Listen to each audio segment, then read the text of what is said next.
안녕하세요. 사연에 빠지다의 DJ 민영입니다. 오늘 사연자는 아무리 자식에게 잘해봐야 나이 들면 뒷방 늙은이 되는 건 시간 문제구나. 이런 사실을 뼈저리게 느꼈다는데요. 과연 어떤 사연인지 들어보겠습니다. 오늘도 두 가지 사연 준비되어 있는데요. 끝까지 들어주실 거죠? 그럼 오늘의 사연 바로 시작해 볼게요. 구독과 좋아요 잊지 말고 꾹 눌러주세요. 안녕하세요. 저는 40대 여자입니다. 저는 못 모르는 20대에 결혼해서 지금까지 매일 시댁 눈치만 보면서 살다가 제 생각이나 의견이라고는 내본 적 없이 있는 듯 없는 듯 조용하게 살았습니다. 그럴만도 한 게 남편 위로 형이랑 누나가 있는데 3남매 중 저희 신랑이 막내예요.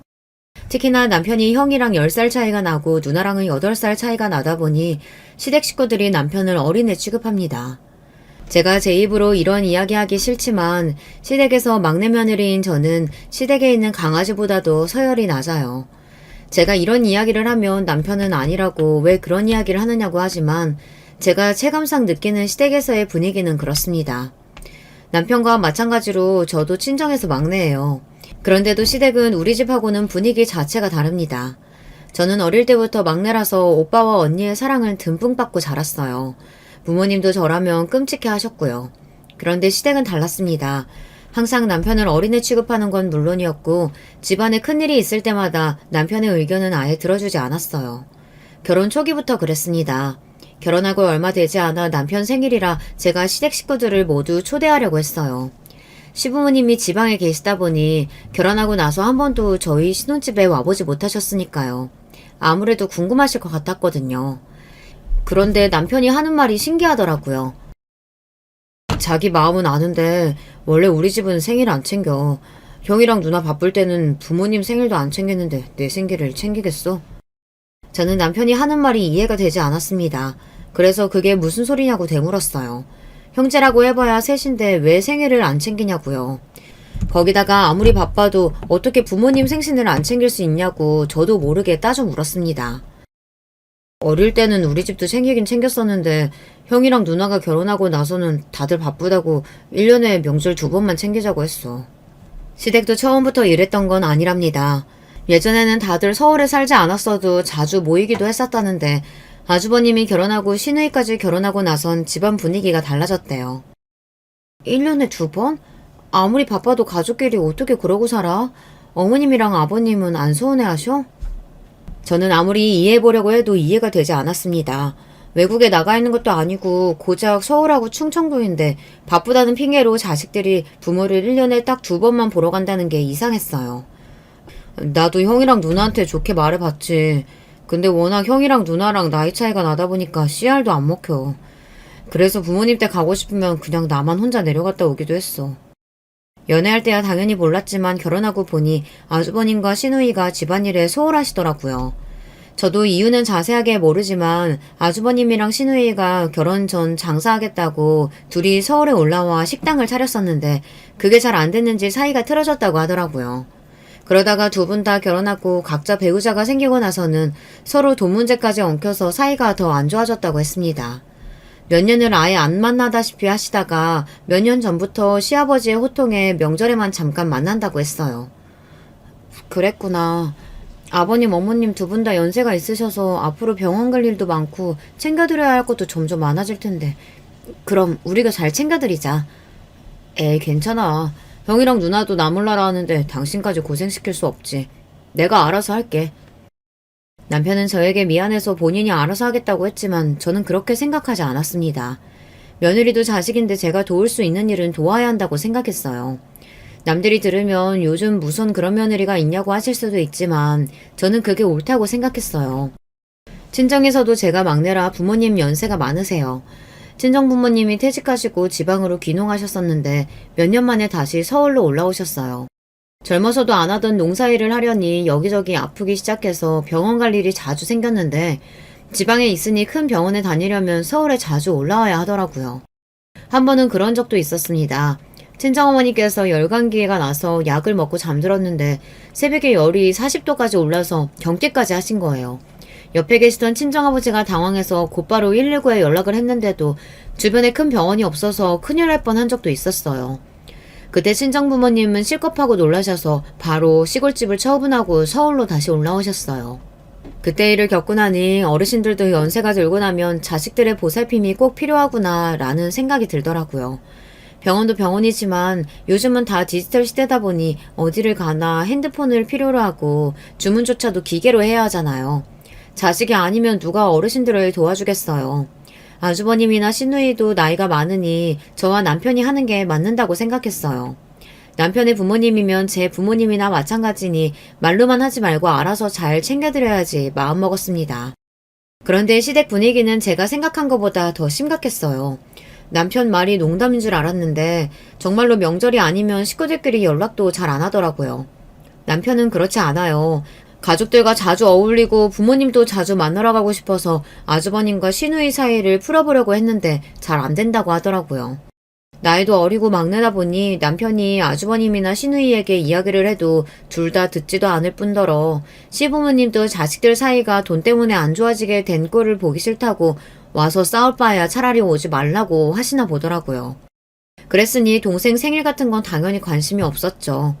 저는 아무리 그래도 결혼하고 처음 맞이하는 남편 생일인데 이대로 넘어가기 아쉬워서 제가 따로 시누이에게 먼저 연락을 드렸습니다. 남편 생일 겸 집들이를 하려고 하는데 시간이 언제쯤 괜찮으신가 해서요.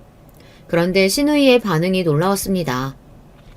올케는 젊어서 그런가? 사는 게 마냥 신이 나는가 봐. 근데 어쩌지? 난 아니야. 이 나이까지 먹고 살겠다고 바등바등 아주 생일이고 뭐고 그런 거 챙길 여유 없어. 저는 집안에 새로 들어온 일원으로서 가족들과 가깝게 지내보려고 노력한 건데 뭔가 굉장히 잘못한 기분이 들었습니다. 그냥 가족들끼리 모여서 밥이나 한 끼 먹으려고 하는 거니까 아무 부담 갖지 마시고 편하게 놀러 오세요. 저는 한 번 더 용기를 가지고 시누이에게 이야기했습니다. 그런데 시누이는 오히려 그런 제가 답답하다는 듯 한숨을 몰아쉬었어요. 올케는 눈치도 참 없네. 나랑 오빠랑 사이 안 좋다는 얘기 못 들었어? 우리 동생 생일이라고 기분 좋게 마주 앉아서 밥 먹을 사이 아니니까 다시는 이런 일 가지고 연락하지 마.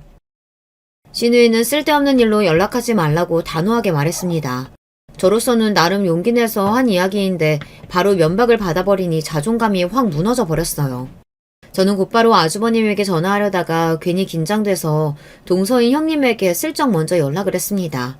그리고 형님에게 남편 생일이라 시부모님이랑 가족들을 다 모아서 집에서 식사 한번 대접하고 싶다고 했어요. 그러자 형님께서 한숨을 한번 몰아쉬더니 머뭇거리다가 말을 꺼내시더라고요.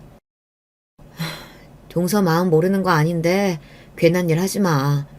이제 동서도 우리 식구니까 내가 하는 말이야. 우리 시댁 보통 집안 아니야. 동서야 아직 어리니까 형제끼리 돈 가지고 왜 그렇게들 바등바등 싸우나 싶겠지만 이게 다 아버님이 그렇게 만드신 거야. 돈도 많으시면서 매일 꽁꽁 싸매고 한 푼도 안 내놓으시니 자식들이 살기가 힘들어서 그러는 거지. 형님 말에 저는 더 혼란스러웠습니다. 형님이나 시누이나 저보다 나이도 10살이나 더 많고 결혼 생활도 훨씬 더 오래 하셨으니 당연히 제가 모르는 일이 있는 거겠지만 아무리 그래도 부모가 자식에게 돈을 안 준다고 해서 부모든 형제든 다 외면하고 사는 게 맞는 건가 싶더라고요. 결국 저는 아무런 소득도 없이 전화를 끊어야 했습니다. 저로서는 이대로 넘어가기 아쉬워서 남편 생일 전 주말에 충청도에 계시는 시부모님께 서울에 놀러 오시라고 했어요. 아주버님이나 시누이는 제가 무슨 말을 해도 만날 생각이 없으시니 시부모님만이라도 초대해서 시간을 보내려고요. 남편 생일은 즐겁게 잘 보냈습니다. 시부모님도 너무 좋아하셨어요. 특히나 시아버지께서 제가 준비한 식사도 맛있게 드시고 저에게 고맙다고까지 하셨습니다. 서울에 자식이 셋이나 있어도 서울 구경하기가 어려웠는데 우리 막내 며느리가 들어오니 내가 서울 구경도 하고 너무 좋네. 그러게 집도 너무 깨끗하게 잘 꾸며놨고 음식도 맛있다. 우리 아들이 무슨 복이 있어서 이렇게 예쁘고 싹싹한 아내를 얻었을꼬. 남편이 늦둥이다 보니 시부모님께서 연세가 많으세요. 그래서 그런지 남편보다 어린 저를 더 귀엽게 생각해 주시더라고요. 시부모님은 주말 내내 저와 남편과 서울에서 시간을 보내시고는 일요일 저녁 버스로 댁으로 돌아가셨습니다. 그런데 그날 늦은 저녁 생각지도 못한 전화를 받았습니다. 바로 시누이였어요. 시누이는 늦은 시간에 남편도 아닌 저에게 전화해서 어이없는 소리를 했습니다. 결국은 주말에 어머니 아버지 모시고 밥 먹었다며? 올케 그렇게 안 봤는데 사람이 참 영악하네. 올케가 그런다고 뭐라도 떨어질 것 같아? 우리 아버지 독한 양반이야. 이쁜 짓 좀 한다고 콩고물 같은 거 절대 없어. 신우이는 다짜고짜 전화해서 마치 제가 무슨 의도가 있어서 시부모님을 모시고 남편 생일 파티를 하기라도 한 것처럼 이야기하더군요. 저도 그날은 신우이의 무례함에 기분이 상해서 가만히 있을 수가 없었습니다. 형님은 무슨 말씀을 그렇게 하세요? 결혼하고 처음으로 시부모님 좀 집에 초대한 거 가지고 의도는 무슨 의도예요. 저 그런 거 절대 바라고 한 일 아니니까 오해하지 마세요. 결혼 전부터 시누이든 아주머님이든 다들 나이 차이가 많이 나다 보니 저도 어려워서 조심하느라 말도 잘 못하고 매일 우물쭈물했더니만 저를 바보로 알았나 봐요. 자기 마음대로 판단하고 한순간에 사람을 이상하게 만들더라고요. 올케, 자기 되게 웃긴다. 막내는 아버지랑 사이가 좋고 나랑 오빠는 부모님하고 대면대면 사니까 올케가 우리한테 함부로 해도 되는 것 같아? 형님, 제가 언제 그런 식으로 생각했다고 그러세요. 저는 누구보다 시댁 식구들하고 가깝게 지내고 싶어요. 동서가 뭔가 착각하는 것 같아서 내가 말하는 건데 나랑 오빠도 원래부터 아버지랑 이렇게 지냈던 거 아니야. 몇 년 전까지만 해도 우리 아들 우리 딸 하던 양반이라고. 그 놓친 애가. 암튼 나랑 오빠가 지금은 집안에서 찬밥 같아도 올케 하나 상대하는 건 일도 아니니까 괜한 머리 굴리지 말고 조심해. 내가 올케 똑똑히 지켜볼 거니까. 신우이는 자기 할 말만 툭 하고 전화를 끊어버렸습니다. 저는 왠지 모르게 뒤통수라도 한 대 얻어맞은 것처럼 기분이 찝찝하고 안 좋았어요. 그날 있었던 일을 남편에게 이야기했더니 남편도 어이없어 했습니다. 미안해 여보. 우리 누나가 형이랑 가게 접고 사이가 안 좋아지면서 아버지한테 미운 털이 단단히 박혀서 속상해서 그러는 거야. 이해 좀 해줘. 남편은 형이나 누나나 우리랑 세대도 다르고 생각하는 것도 달라서 그러는 거니 저에게 이해 좀 해달라고 했습니다. 저도 몰랐는데 알고 보니 남편이 시누이와는 연락도 자주 하고 가끔 따로 보기도 하는 것 같더라고요. 누나가 예민한 성격이라 자기가 힘든 건 아는데 형은 몰라도 내가 누나는 미워할 수가 없어. 나 어릴 때 부모님이 바쁘셔서 누나가 나 기저귀 갈고 밥 먹이고 다 했거든. 안 자고 울면 잠들 때까지 업어주고. 남편은 시누이와 어릴 때부터 정이 각별했대요. 시누이가 저에게 자꾸만 싫은 소리를 하는 게 시누이가 남편을 아끼고 걱정해서랍니다. 하지만 제 생각은 달랐습니다.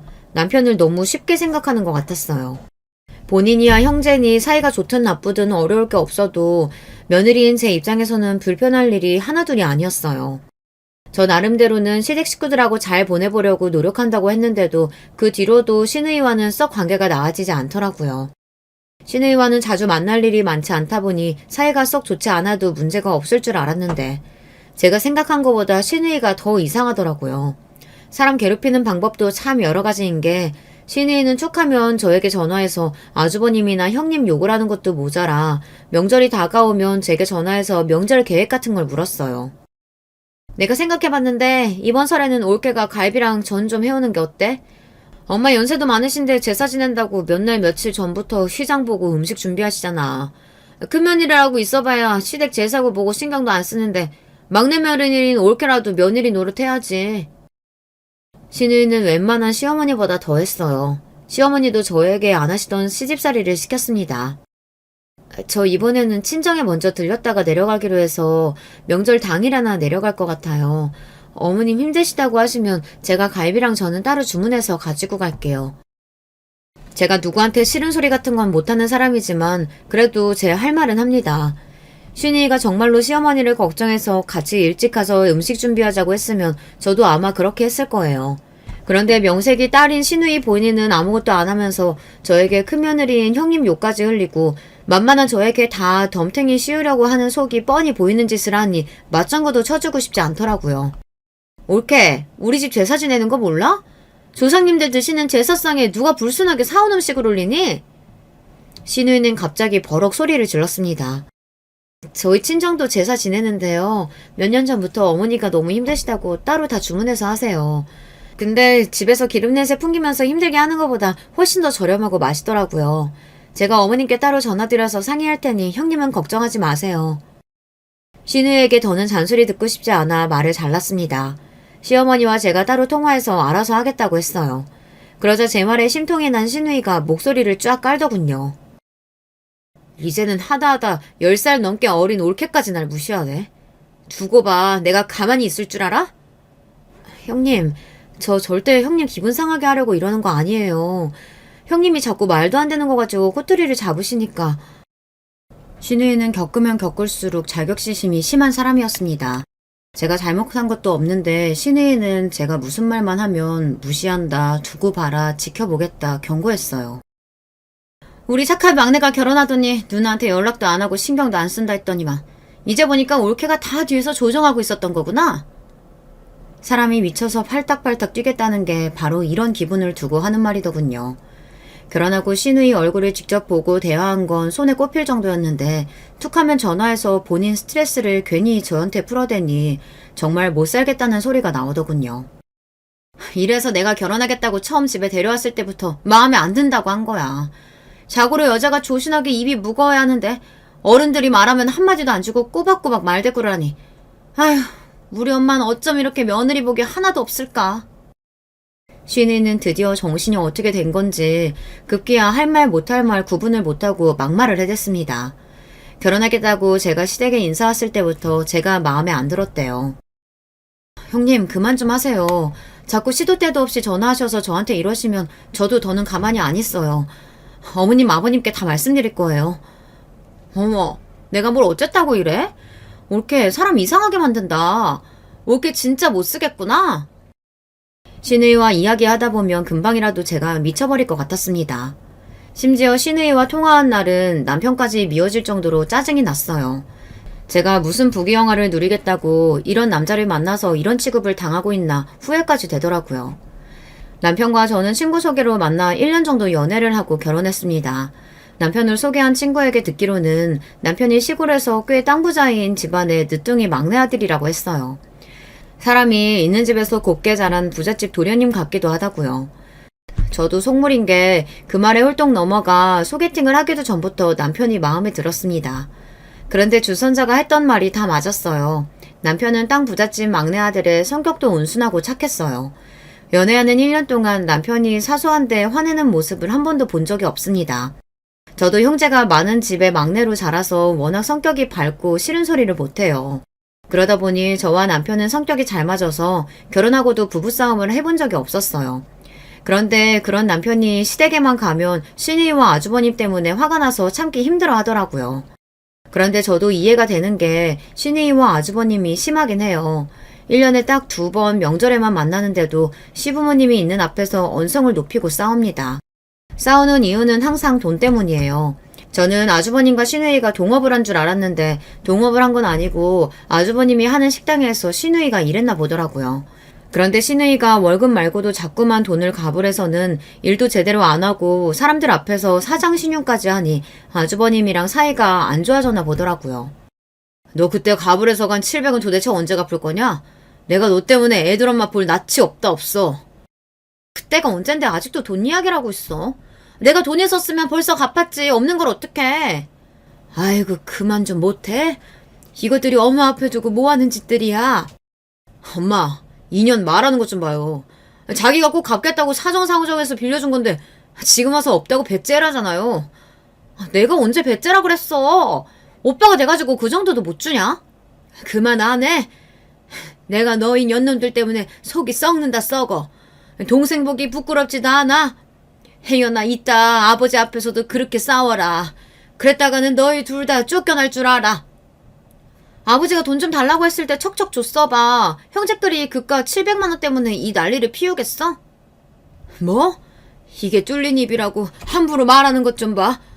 너희 아버지가 돈을 안 줬어? 너희들이 주는 족족 다 날리고 쓸데없는 데다가 쓰니까 다시는 안 주겠다고 한 거 아니야? 제가 시집 오기 전의 일이라 저는 몰랐었는데 알고 보니 시아버지가 처음부터 자식들에게 재산을 안 주려고 숨겨두신 건 아니더라고요. 아주버님이랑 시누이가 결혼할 때 서울에 아파트도 한 채씩 해주고 처음 식당을 열 때 투자도 해주셨는데 둘 다 그걸 다 날렸대요. 아주버님은 식당만 3번 해서 다 망해먹었고 시누이는 전 남편이 사기를 당해서 아파트를 날리고 빚까지 져서 이혼하고도 그 빚을 갚느라 꽤 고생했나 보더라고요. 도와줘도 매번 같은 꼴을 보니 시아버지도 질려서 더는 자식들에게 돈을 주지 않으신 거죠. 저 같아도 그랬을 것 같아요. 저는 몇 번 보지도 않았었는데 아주버님이랑 시누이가 싸우는 꼴을 보면 지겨워서라도 돈이고 뭐고 아무것도 주고 싶지 않을 것 같아요. 그러던 어느 날이었습니다. 생각지도 못한 순간에 시어머니께서 돌아가셨습니다. 시어머니의 죽음이 너무도 허망했던 게 며칠 동안 자꾸 소화가 안 된다고 하셔서 제가 병원에 모시고 갔었는데요. 병원에서 췌장암 말기라고 하더라고요. 원한다면 항암 치료를 해보는데 연세가 많으셔서 버티실 수 있을지 걱정이라고 했죠. 저와 남편은 아무리 상황이 좋지 않아도 병원에서 할 수 있는 치료를 최대한 해달라고 했습니다. 우리 엄마 연세는 많아도 지금까지 크게 아픈 적 없이 건강하셨어요. 항암이든 뭐든 조금이라도 더 사실 수 있는 거면 다 해주세요. 남편은 하루든 한 달이든 어머니가 더 살 수 있다면 뭐든 해달라고 했습니다. 그런데 그런 와중에도 형님과 아주버님은 병원비를 이야기하며 암을 낫게 할 수 있는 것도 아닌데 괜한 고생을 왜 하냐고 했어요. 막내, 너는 의사 앞에서 뭐하러 그런 쓸데없는 소리를 해? 병원에 호구 잡힐 일 있어? 지금까지 건강하게 사시던 양반이 갑자기 암이라는데 그럼 치료도 안 해보고 돌아가시게 놔둬? 자식이라면 뭐라도 해봐야지. 항암을 하든 수술을 하든 뭐가 됐든 엄마가 나을 수 있으면 뭐든 하지. 근데 항암해도 오래 넘기기는 힘들다는데 굳이 뭐하러 늙은이 고생하게 해. 그래, 엄마 보험 졌는데 괜한 병원비 뭐하러 날려? 그럴 돈으로 좋은 거 사드리고 좋은 데 놀러 다니는 게 낫지. 그렇다고 시댁이 없는 집도 아니에요. 아무리 시골이라도 시아버지께서 땅도 많고 재산도 꽤 있습니다. 그런데도 자식들이 어머니 병원비 가지고 벌벌 따니 며느리인 제가 봐도 꼴보기 싫더라고요. 돈도 돈이지만 그래도 하안 받으면 암이 작아질 수도 있다는데 해보는 게 좋지 않을까요? 올케가 뭘 한다고 우리 집 일에 나서. 우리 엄마는 딸인 내가 잘 알아. 병원 가는 거 싫어서 웬만큼 아파도 약국에서 약만 사다 먹고 마는 양반인데 죽을 때까지 병원 신세지게 해서 좋을 게 뭐가 있어? 저는 남편 앞에서는 시어머니께서 병원에 가는 걸 누구보다 싫어하셔서 하는 일이라고 했지만 아주버님이랑 형님이 시어머니가 본격적으로 항암 시작하면 본인들이 신경 써서 할 일이 많아지고 돈도 들어가니 항암을 하지 않겠다고 하는 걸 알고 있습니다. 저나 남편이 백날 이야기해봐야 들어주지 않을 게 뻔하니 저와 남편은 더 이야기하지 않았어요. 원래 시댁에서 저와 남편의 의견은 씨알도 먹히지 않으니까요. 아주버님과 형님은 의사에게 진통제나 처방해달라고 했습니다. 정말 가스러웠어요. 제 앞에서는 시어머니를 챙기라고 효녀인 척 그렇게 하더니만 어머니께서 말도 잘 못하시고 힘들어하시는데도 눈 하나 깜짝 안 하고 더는 치료를 안 하겠다고 하더라고요. 저는 서울에 올라오고 나서도 마음이 좋지 않아 아무래도 안 되겠다 싶었습니다.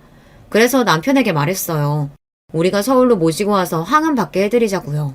남편도 내내 마음에 걸렸는지 그렇게 하자고 했습니다. 그런데 항암 날짜를 일주일 남기고 시어머니께서 돌아가셨어요. 그때의 충격은 말로 다 표현할 수가 없습니다. 언제나 저에게 다정하고 자상했던 시어머니께서 암 판정을 받은 지 한 달도 채 되지 않아 돌아가신 거예요. 저와 남편은 이 모든 상황이 믿기지 않았어요. 그리고 너무도 후회됐습니다. 병원에서 항암 이야기가 나왔을 때 어떻게든 서울로 모시고 올라와 바로 항암이라도 받게 해드렸어야 했는데 그 중요한 시기를 놓쳐서 이렇게 빨리 가버리신 것 같았어요. 시어머니의 갑작스러운 죽음에 자식들도 많이 놀라고 비통해했지만 가장 충격을 받으신 건 시아버지였어요. 시아버지께서 자식들에겐 엄하셔도 시어머니와 관계가 돈독하셨거든요. 밭에서 일하든 산책을 하든 항상 두 분이 함께 셨고 주말 저녁이면 두 분이 항상 맛있는 음식을 만들어서 막걸리를 드시다 잠들고는 하신다는 이야기를 많이 들었거든요. 시어머니 장례식이 끝나고 시아버지는 한동안 집 밖으로 나오지를 않으셨어요. 자식들도 없는 동네에서 혼자 어떻게 지내실지 걱정돼서 저와 남편이 주말마다 자주 내려가 보았지만 시아버지는 좀처럼 나아지지 않으셨습니다. 식사하시라고 해도 반도 못 드시고 수저를 내려놓으셨어요. 말도 거의 하지 않으셨고요. 이러다가 정말 병이라도 나실 것 같아 저와 남편은 어떻게 하면 좋을지 고민했어요. 그러던 중 생각지도 못한 일이 벌어졌습니다. 시아버지께서 땅을 팔아 자식들에게 나눠주시겠다고 하셨어요. 그리고 서울로 거처를 옮기겠다고 하셨죠. 저와 남편이 서울로 올라오시는 게 어떤 애냐고 물었을 땐 절대 이 집을 안 떠나겠다고 하시더니 어떤 심경의 변화로 땅까지 팔고 서울로 올라오시겠다고 하신 건지 저와 남편은 의아했습니다. 분명 앞으로 무슨 일이 있어도 자식들에게 한 푼도 물려주지 않겠다고 하셨는데 무슨 일인가 싶었죠. 그런데 알고 보니 시아버지께서 갑자기 달라지신 게 아주버님과 시누이가 다녀간 이유라고 하더라고요. 아주버님이랑 시누이도 시아버지가 걱정되긴 했는지 둘이 같이 와서 시아버지 밥도 사드리고 하룻밤도 자고 갔나 보더라고요. 그러던 어느 날이었습니다. 서울에 시아버지께서 다니시는 한방병원이 있어서 한 달에 한 번씩 서울에 올라오세요. 그럴 때면 저나 남편이 터미널로 모시러 갑니다. 며칠 뒤면 병원에 오시는 날이라 몇 시 버스를 타고 오시려나 궁금해서 제가 시아버지께 연락을 드렸었는데요. 전화를 안 받으시더라고요. 처음엔 또 어디 놀러 가시면서 핸드폰을 안 가져갔나 보다 했는데 저녁 시간이 지날 때까지 연락이 없으시더라고요. 저는 걱정이 돼서 다시 한번 전화를 드렸습니다. 그런데 저녁 8시가 넘어가는데도 전화를 안 받으시더라고요. 아무래도 이상하다 싶어 시아버지 댁 CCTV를 확인했습니다. 시아버지께서 그 큰 집에 혼자 사시다 보니 걱정돼서 남편이 설치를 했거든요. 그런데 놀랍게도 집안 어디에도 시아버지의 모습이 보이질 않았습니다. 저녁 6시면 무슨 일이 있어도 집에 들어와 식사하시는 분인데 도대체 무슨 일인가 싶었죠. 그런데 CCTV 영상에 이상한 게 찍혔습니다. 마당 한편에 누가 누워있는 게 보이더군요. 화면을 확대해 확인해보니 바닥에 누워있는 사람은 다름 아닌 시아버지였습니다. 저는 너무 놀라서 곧바로 시아버지 댁 근처의 파출소에 연락해서 도움을 청하고 그 길로 남편과 시아버지 댁으로 내려가던 길이었어요. 그런데 시댁으로 내려가던 중 파출소에서 연락이 왔습니다. 시아버지께서 응급실로 가던 중 다행히 정신을 차리셔서 현재 병원에 도착해 계시다고요. 보호자분은 언제 도착하시냐 그래서 곧 도착한다고 이야기를 할 참이었죠. 그런데 그때였어요. 옆에 계시던 시아버지께서 경찰관의 전화를 빼서 받았습니다. 나 지금 당장 김 원장네 병원으로 옮길 거니까 너희들이 나 좀 서울로 데려가라. 시아버지는 다짜고짜 서울에 다니는 한방병원으로 데려가 달라고 하셨어요. 저희는 갑자기 쓰러지셨으니 병원에서 이것저것 검사를 해봐야 한다고 했지만 시아버지는 무조건 가겠다고 하셨습니다. 저와 남편이 검사부터 하고 가자고 했지만 시아버지는 완강했습니다. 내 병은 내가 잘 알아. 김 원장네 병원 가면 알아서 해줄 거야. 잔말 말고 그 병원에 데려다줘. 시아버지의 고집을 누가 이기겠어요. 저와 남편은 시아버지 말씀대로 시아버지를 모시고 서울의 한병병원으로 향했습니다. 시아버지께서 진작 원장님과 따로 통화하셨는지 병원에 도착하자마자 바로 입원 준비를 해두셨더라고요. 시아버지 입원 수속을 마치고 나서야 정신이 나서 그제야 아주버님과 시누이에게도 연락했습니다. 그런데 두 분 다 누가 형제 아니랄까봐 반응이 아주 똑같더군요. 아니 재수씨, 서울까지 올라가는 동안은 뭘 하다가 이제 와서 전화를 해요. 그리고 연세도 많은 양반이 갑자기 쓰러졌다는데 제대로 검사도 안 하고 무작정 서울로 모시고 오면 돼요? 그러게. 노친네 병원에 갑자기 입원하면 누구더러 돌보라고 대책도 없이 병원부터 입원시켰대. 시아버지께서 입원하신 한방병원이 아주버님 댁에서 가까워요. 그래서 그런지 아주버님과 형님 본인들에게 귀찮은 일이 생길까봐 그러는지 짜증부터 냈습니다. 아주버님도 아버님 성격 아시잖아요. 무작정 서울로 가자고 하는데 저희가 어떻게 말려요. 시누이도 마찬가지였습니다. 본인들은 일주일에 한 번도 시아버지께 안부 전화도 잘 안 해서 쓰러지신 것도 모르고 있었으면서 오히려 저에게 연락을 빨리 안 했다고 짜증을 내더라고요. 아버지는 갑자기 왜 쓰러지신 거라는데 병원에선 뭐래? 아버지께서 우리 걱정할까봐 말을 안 하셨는데 얼마 전부터 자꾸 손이 떨리고 머리도 어지럽고 앉았다 일어날 때 다리에 힘도 잘 안 들어가셔서 병원에서 검사하셨대요. 그런데 병원에서 뇌졸중 증상이 있다고 했다나 봐요. 당시에는 심각하지 않아서 약만 받아왔는데 오늘 오전에 밭 좀 보러 나가시다 갑자기 어지러워서 바닥에 주저앉았는데 그대로 쓰러지셨다고 하더라고요. 그랬습니다. 시아버지는 몇 달 전부터 몸에 이상을 느끼고 서울에 올라왔을 때 검사를 받으시긴 했나 봐요. 약만 먹으면 증상이 좋아질 줄 알았는데 연세도 있으시고 혼자 지내시며 식사도 잘 안 하시고 약주만 드시니 건강이 악화되나 보더라고요. 뭐? 뇌졸중? 어머, 우리 아버지 어떡해? 올케는 매일 아버지 모시고 병원 다니면서 그렇게 생색을 내더니 우리 아버지 아픈 것도 몰랐던 거야? 또 시작이었습니다. 시누이는 시아버지께서 아픈 걸 몰랐냐며 저에게 따져 물었습니다. 시누이의 행동에 기가 차고 어이가 없어서 웃음이 다 튀어나왔어요. 형님, 저도 며느리지만 형님은 딸이에요. 형님이 모르는 걸 제가 어떻게 알아요? 시누이 성격을 모르는 것도 아닌데 저도 괜히 시누이와 실랑이 하고 싶지 않았습니다. 하지만 시댁에 무슨 일이 생겼다 하면 만만한 저에게 지랄을 하니 더는 받아주고 싶지 않았어요. 그렇게 시아버지의 입원 생활이 시작됐습니다. 처음엔 금방 회복하시고 퇴원하실 줄 알았는데 생각보다 시일이 길어졌어요. 문제는 입원해 있는 기간이 길어질수록 시아버지의 상태가 좋지 않았다는 겁니다. 입원한 지 2주가 지났을 때예요. 병원에서 급하게 연락이 왔는데 시아버지께서 상태가 너무 좋지 않으니 가족들이 오셔야 한다고 했죠. 저와 남편이 며칠 전 주말 갔을 때만 해도 눈을 맞추고 대화도 나눴는데 며칠 새 잘 걷지도 못하시고 눈만 깜빡거리고 계시더라고요. 불러도 대답도 안 하시고 가족들도 하나도 못 알아보고 멍하니 허공만 바라보고 계셨어요. 우리 아버지 갑자기 왜 이래요? 왜 날 알아보지도 못하고 눈도 제대로 못 뜨는 건데? 며칠 사이 급격하게 변한 시아버지의 상태에 가족들 모두는 충격에 빠지고 말았습니다. 병원에 입원할 때까지만 해도 말씀도 하시고 가족들에게도 말도 했었는데 며칠 사이 눈도 잘 못 뜨는 건 물론이고 자식들 얼굴도 알아보지 못했어요. 중풍도 중풍인데 뇌경색 증상도 있고 환자분 연세도 있어서 그런지 진행이 빠르네요. 증상이 빠르다뇨? 그러면 아버지 이러시는 게 일시적인 게 아니라 앞으로 더 심해질 거란 얘기예요? 네, 지난 2주 동안 여러 가지 치료를 진행했는데 효과가 거의 미비하다고 보셔야 돼요. 아마 환자분은 빠른 시일 내에 누워만 계시게 될 겁니다. 연세가 많으셔서 더 이상의 치료는 의미가 없을 거라는 원장 선생님의 극단적인 이야기에 남편은 어지러운지 몸을 비틀거렸습니다. 남편의 그런 모습을 처음 본 저도 놀라서 얼른 남편을 부축했어요. 원장님, 저희 아버지 잘 아시잖아요. 갑자기 이렇게 쓰러지실 분이 아니에요. 제발 좀 도와주세요. 남편은 인정할 수 없다며 원장에게 도와달라고 애원했습니다. 저도 잘 알죠. 이 연세까지 운동도 열심히 하시면서 관리 잘 하신 거예요. 하지만 저도 더는 할 수 있는 일이 없네요. 죄송합니다. 바로 얼마 전까지만 해도 시아버지는 80이 넘은 연세에도 새벽이면 일어나서 동네 한 바퀴 산책하시고 가까운 거리는 자전거를 타고 다니실 정도로 건강하셨어요.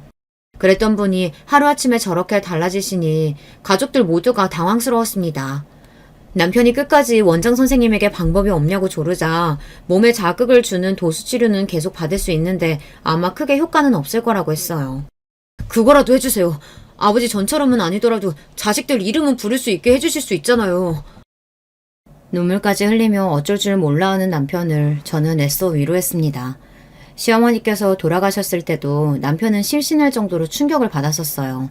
저는 혹여나 남편이 또 쓰러지기라도 할까봐 걱정됐습니다. 시아버지에 대한 걱정도 잠시 현실적인 문제에 직면했습니다. 그럼 도수치료라도 더 해보겠다고 원장이 말을 하고 병실을 나가자 간호사가 들어왔어요. 입원 시일이 길어져서 중간 정산을 해야 한다고 하더라고요. 그런데 그때 아주버님도 시누이도 아무도 대답을 안 하고 우물쭈물하고 있었어요. 아주버님도 시누이도 변한 게 하나도 없었습니다. 시아버지의 재산을 받겠다고 알랑방귀 낄 때는 언제고 이제와 시아버지 병원비는 아까운가 봐요. 저는 그 꼴이 너무 보기 싫어서 그냥 제가 간호사를 따라 나갔습니다. 병원비는 제가 결제했어요. 그런데 여기서 끝이 아니었어요. 병원비를 중간 정산하고 병실에 돌아와 보니 가관도 이런 가관이 없었습니다. 어차피 더 치료해봐야 더 달라질 것도 없다는데 뭐하러 병원에 계시게 그냥 퇴원시키자. 그래, 아버지 보험도 없는데 한방병원 1인실이 말이 되니? 그냥 오늘 바로 퇴원시켜서 오빠가 모시고 가. 어머, 고모, 그게 무슨 소리예요? 우리가 아버님을 왜 모시고 가요? 그럼 누가 모시고 가요? 오빠네가 여기서 제일 가깝고 재산도 제일 많이 받아가 놓고. 많이 받기는 너랑 나랑 그래봐야 얼마 차이 나지도 않는데 그게 말이 되냐? 그리고 너 김 원장이 하는 소리 못 들었어? 앞으로 누워서만 생활하게 되실 거라는데 집에 어떻게 데려가? 당장 요양원부터 알아봐야지. 하긴 앞으로 가만히 누워서 똥만 싸고 먹기만 할 텐데 요양원이 딱이긴 하지. 병실에 시아버지께서 버젓이 누워 계신 앞에서 아주버님은 무조건 요양원에 보내겠다는 말을 했어요. 저는 순간 온몸에 소름이 돋는 것 같더군요. 바로 얼마 전까지 시아버지께서 가지고 계신 땅을 물려받겠다고 알랑방귀 낄 때는 언제고 시아버지께서 정신마저 온전치 않다고 하자마자 곧바로 태도가 달라지더군요.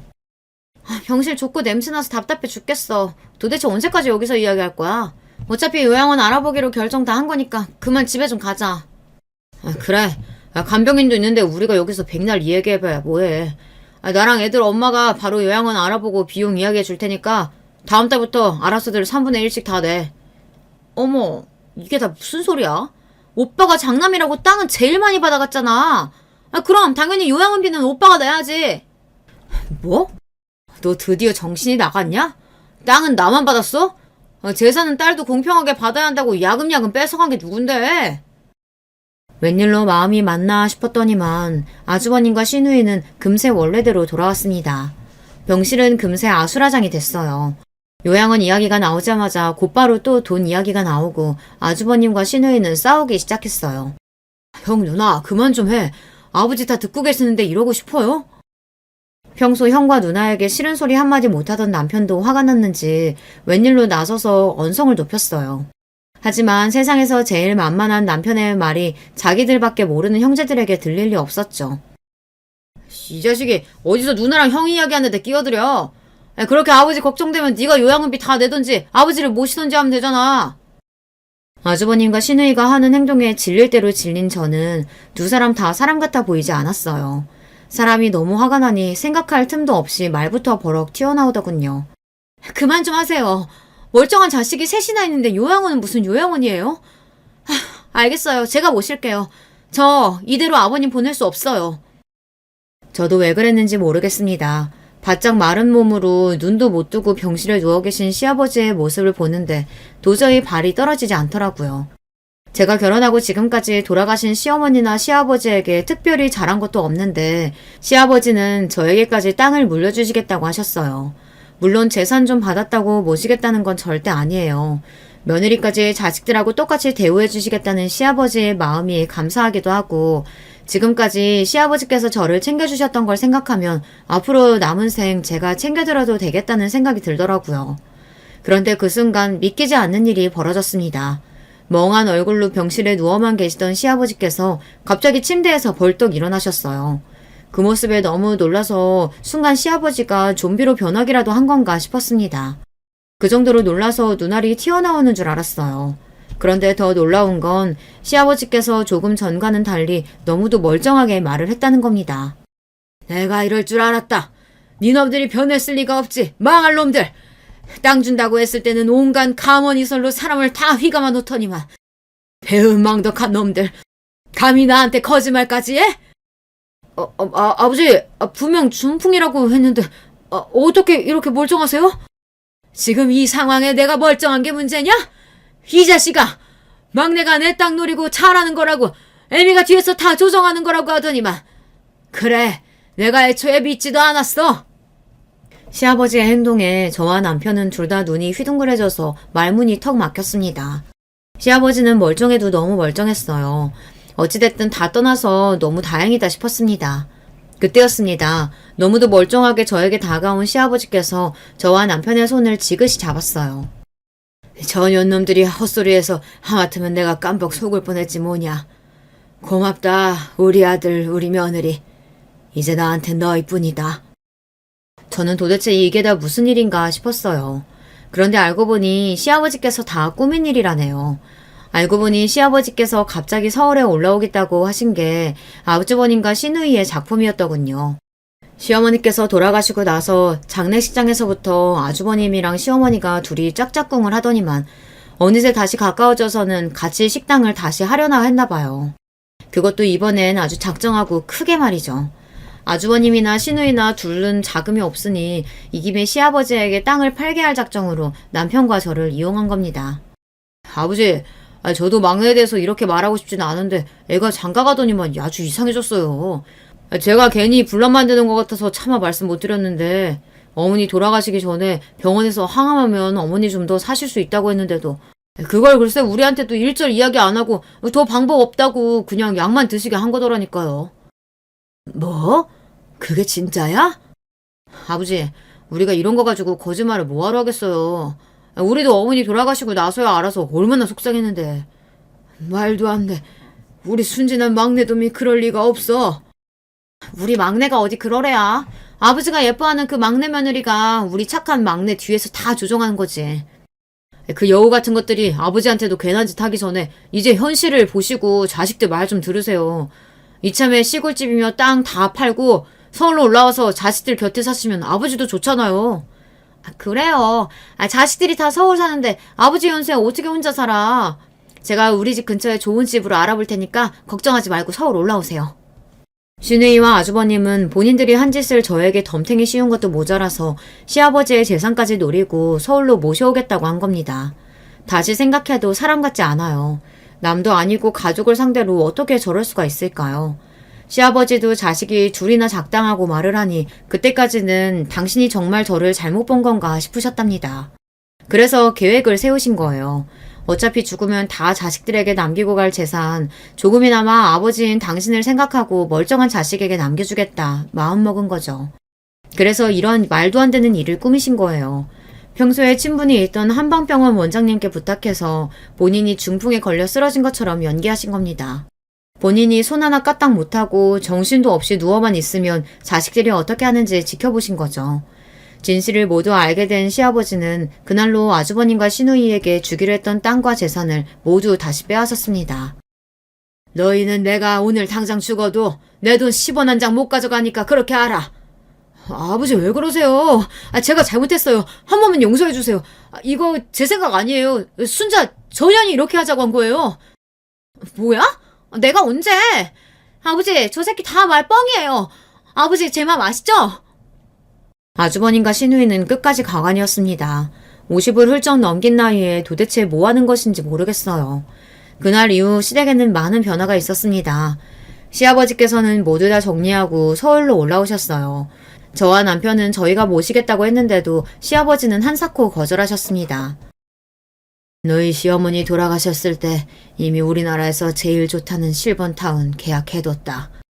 내가 돈 있는데 뭐하러 며느리 눈치 보며 사니? 시아버지는 끝까지 대단하신 분이었어요. 그리고 실버타운에서 지낼 돈만 남기시고 나머지 재산을 모두 다 막내인 저와 남편 그리고 아이들에게 남기셨습니다. 단 시아버지께서 돌아가시고 나서도 시어머니와 당신의 제사를 누구보다 상다리 휘어지게 차려달라고 하셨어요. 현재 시아버지는 실버타운에 입주해 잘 지내고 계세요. 저와 남편은 시아버지께 물려받은 재산으로 근처에 건물을 올렸습니다. 사람이 참 오래 살고 볼 일이에요. 제가 서울에 건물이 생길 줄 어떻게 알았겠어요. 물론 아주버님과 시누이는 아직도 포기를 못하고 매일같이 실버타운에 드나든다네요. 조금이라도 좋으니 시아버지께 재산을 달라고요. 시아버지는 아예 실버타운 근처에는 오지도 말라며 자꾸 귀찮게 하면 지금 사는 집까지 뺏겠다고 엄포를 놓으셨대요. 물론 저나 남편에게도 연락이 와요. 어느 날은 미안하다, 용서해달라, 아버님께 잘 이야기해서 재산 좀 나눠달라. 그럴 때면 마음 약한 남편은 마음이 흔들립니다. 자기가 받은 재산이라도 형과 누나에게 나눠줘야 하는 거 아니냐고요. 하지만 그러다 또 어떤 날에는 전화를 받자마자 소리를 지르기도 합니다.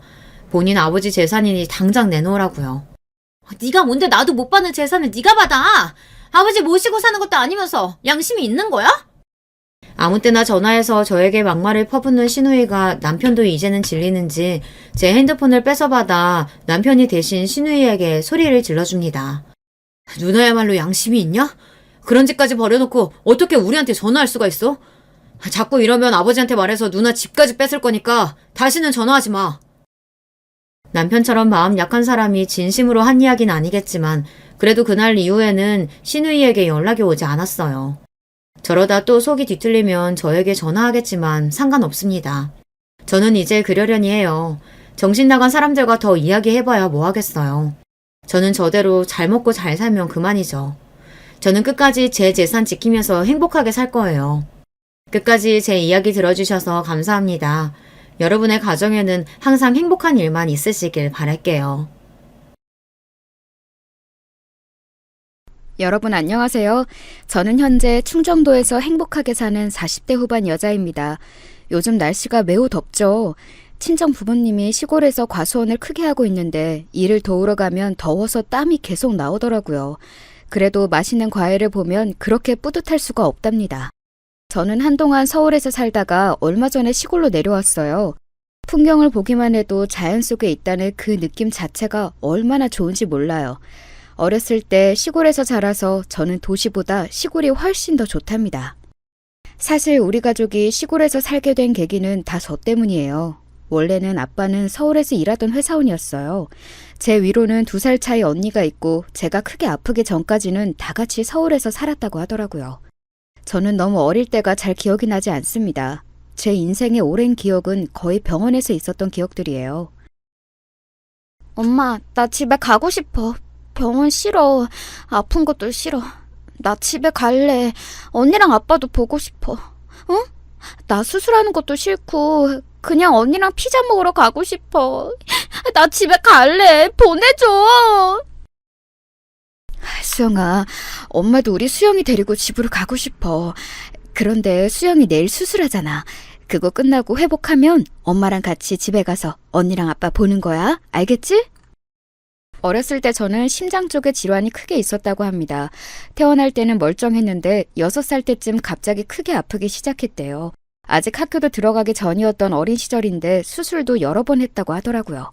아주 다행히 수술은 성공적으로 마무리되었는데 그 뒤로도 저는 조금만 무리하면 쓰러지거나 몸이 아플 때가 많았어요. 그래서 부모님은 항상 제 걱정을 하셨습니다. 수영이 병원비 때문에 받은 대출이 너무 많아. 이걸 언제 다 갚지? 우리 지금 사는 이 집도 팔아야 할 것 같아. 당장 먹고 사는 게 문제야. 애들도 2명이라 들어가는 돈이 많잖아. 여보, 우리 그럼 시골로 내려가는 거 어때? 수영이 건강 문제만 봐도 도시보다 시골이 훨씬 좋잖아. 공기 좋은 곳에서 살면 수영이한테도 좋고 어머니 돌아가시면서 집이 비워져서 거기로 가도 되니까 돈도 아낄 수 있어.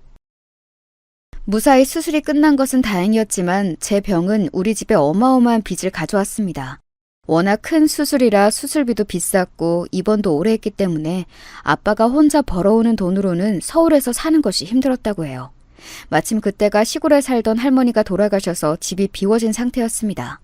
제 건강을 위해서라도 그리고 현실적인 경제적 문제를 봐서라도 우리 가족은 시골로 가는 게 옳은 선택이었죠. 그렇게 시골로 내려간 저희는 행복하고 소박하게 살았습니다. 부모님은 작게 밭에서 농사하고 과수원도 하셨어요. 수영아, 집에 가자. 오늘 엄마가 학교에서 집에 오면 간식으로 수박 잘라놨다고 했어. 그거 먹고 언니랑 계곡 가서 물놀이 하자. 지혜야, 너도 갈래? 좋아. 언니 지혜랑 범수도 같이 가자. 계곡에서 놀다가 잠자리도 잡으러 가자. 나 너무 신나. 시골에서 사는 삶은 아주 즐거웠어요. 언니랑 친구들이랑 학교 끝나고 같이 놀러 다니던 기억이 제 인생에서 가장 행복했던 기억이랍니다. 시골에서 사니까 제 건강도 아주 좋아져서 나중에는 무리하지 않으면 정상적인 사람처럼 살 수 있을 정도였죠. 아무튼 그렇게 시골에서 고등학교까지 졸업한 저는 부모님을 따라 과수원 일을 같이 하고 있었습니다. 우리 수영이는 언제 결혼하려고? 언니는 결혼하니까 확실히 인생이 달라진 것 같아. 너도 좋은 남자 만나서 결혼하면 좋겠어. 그런데 아무리 주위를 둘러봐도 내 동생이 너무 아까워서 소개해줄 사람이 없다. 때가 되면 하겠지. 근데 언니, 나는 결혼 생각이 없어. 내 몸 하나 건사하기도 이렇게 힘든데 어떻게 결혼해? 결혼하면 시댁 식구들도 챙겨야 하잖아. 또 아이를 과연 내가 낳을 수 있을까? 요즘은 의학기술이 워낙 발달해서 괜찮지 않을까?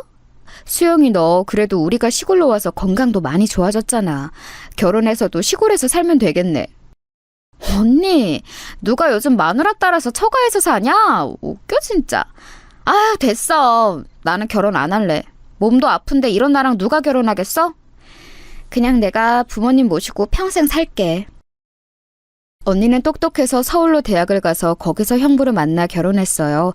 다정하고 성실한 형부를 부모님도 많이 좋아했습니다. 문제는 바로 저였어요. 몸이 아무리 좋아졌다고 해도 그건 어디까지나 제 기준이었습니다. 많이 봐줘야 정상인 수준이었고 조금만 무리해도 얼굴색 자체가 변했거든요. 부모님 농사와 과수원 일을 돕다 쓰러진 날도 아주 많았습니다. 그래서 부모님은 오히려 제가 결혼해서 집에 있는 것을 원하셨어요.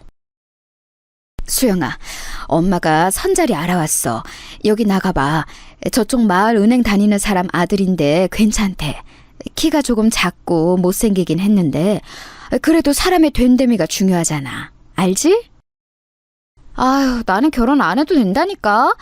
그냥 이렇게 엄마랑 아빠랑 평생 살 거니까 그런 줄 알아. 엄마는 내가 평생 모시고 산다고 해도 왜 싫대? 웃겨. 필요 없다고 했지. 엄마랑 아빠가 너보다 더 튼튼하고 사진 멀쩡한데 뭘 모셔? 그냥 평범하게 결혼해서 가정주부를 살아. 응? 엄마는 네가 평온한 인생을 살길 바란다고. 부모님은 계속해서 선자리를 들고 오셨는데 저는 결혼하고 싶은 마음이 들지 않았습니다. 그래서 그렇게 몇 년을 거절하고 혼자 살았는데 그런 제가 결혼까지 하게 된 사건이 발생했습니다. 언니를 보러 서울에 갔다가 길을 잃었는데 어떤 남자 한 명이 제가 터미널까지 갈 수 있게 도와주었어요. 아, 여기로 가세요? 이 지역이 마침 우리 엄마 고향이라 저도 알거든요. 이렇게 보니 반갑네요. 이것도 인연인데 우리 커피라도 한 잔 마실래요? 아, 네, 좋아요. 이 지역이 작아서 아는 사람도 별로 없는데 진짜 신기하네요. 아, 제 이름은 박수영이에요. 성함이 어떻게 되세요? 저는 지금 부모님 일을 돕고 있어요. 저는 김민석입니다. 서울에 있는 회사에서 사무직으로 일하고 있어요. 만나서 반갑습니다. 알고 봤더니 그 남자의 어머니 고향이 제가 살던 동네였어요. 그렇게 마주 앉아 얘기하는데 시간 가는 줄 모르겠더라고요. 평생 결혼하지 않을 거라고 떠벌리고 다녔던 저는 결국 이 남자와 사랑에 빠져 결혼까지 단번에 하게 되었습니다. 엄마는 수영이 네가 결혼한다니까 너무 행복해. 원래 이렇게 결혼 안 한다고 하는 애들이 먼저 간다니까. 우리 두 딸이 드디어 다 결혼하다니 이제 죽어도 여한이 없어. 그리고 시골에 사는 분들은 아시겠지만 원래 시골은 동네가 좁아서 모두가 다 아는 사이잖아요. 시어머니와 우리 엄마도 건너 아는 사이였어요. 그래서 결혼도 차근차근 양가 반대 없이 진행되었습니다. 그렇게 저는 제가 평생 행복하고 평화롭게 살 줄 알았어요. 그런데 막상 결혼하니 완전히 반대였습니다. 남편은 삼형제 중 장남이었고 2명의 동생들은 이미 결혼한 상태였어요. 처음에는 남편이 겉모습도 멀쩡하고 직업도 사무직이라 안정적인데 왜 결혼하지 않았는지 의문이었습니다. 그런데 결혼하고 나니 그 이유를 알게 되었어요. 여보, 우리 부모님께 전화했어? 내가 안부 인사는 꼭 했으면 좋겠다고 했잖아. 결혼했으니까 사람의 도리는 해야지. 며느리가 먼저 전화하면 얼마나 시부모님이 좋아하시겠어. 안 그래? 그 이유는 바로 남편은 아주 지독한 효자였습니다. 결혼 전에도 부모님을 많이 챙기는 것은 알고 있었는데 이 정도일 줄은 몰랐어요. 남편은 안부 전화를 할 거면 본인이 하던가 꼭 저를 시키더라고요. 아, 네, 어머님. 아, 그러셨구나. 네. 아, 맞아요. 우리 친정엄마도 그 소리 하더라고요. 어쩔 수 없는 현상 같아요. 아, 네. 그럼 이번 주 주말에 남편하고 같이 찾아뵐게요. 네. 문제는 시어머니 전화를 한 번 하면 무조건 최소 1시간은 넘어갔다는 사실이에요. 전화를 끊으려고 하면 자꾸 다른 소리를 하셨습니다. 그러니 한 번 전화하면 저는 전화기를 붙들고 있어야 했어요. 제가 아무리 전업주부여도 집안일이 할 게 많은데 이런 식으로 시간을 뺏기니 곤란했습니다. 딱히 저에게 시집살이 하는 것은 없었는데 이런 점이 저를 힘들게 했어요. 이것도 뭐 참으라면 참을 수가 있었는데 문제는 동서들이었습니다. 저는 언니가 있어서 여자들과 지내는 게 오히려 남자들하고 지내는 것보다 훨씬 편했거든요. 그래서 내심 동서가 2명이나 있으니 며느리들끼리 잘 지내고 싶은 마음이 있었어요. 그런데 동서들은 이미 둘이 너무 친한 사이라 제가 끼어들기 힘들었습니다. 형님, 우리 시댁은 제사가 1년에 10번이에요. 원래 15번이었는데 저랑 동서랑 얘기해서 줄인 거니까 저희한테 고마워하셔야 해요. 아, 그리고 명절이나 제사 때는 전날에 미리 와서 음식 준비하는 게 이 집안 규칙이니까 미리 알고 계세요? 음식을 우리가 준비하는 거예요? 요즘은 다 사다 먹는다고 하던데 그렇구나. 제가 시골에서 올라와서 잘 모르니까 많이 알려주세요. 서울은 아주 어릴 때만 살았거든요. 시골 출신이라는 말은 저희도 들었어요. 저랑 작은 형님은 서울 토박이라 큰 형님이 참 신기해요. 시골에도 햄버거랑 피자 팔아요? 저는 살면서 서울을 벗어난 적이 없거든요. 시골에서는 진짜 주식이 감자랑 고구마예요? 우리 나중에 아이들 데리고 형님네 집으로 가도 되는 거죠? 애들 농촌 체험학습 어디로 갈까 했는데 형님네 집으로 가면 딱 좋겠네요.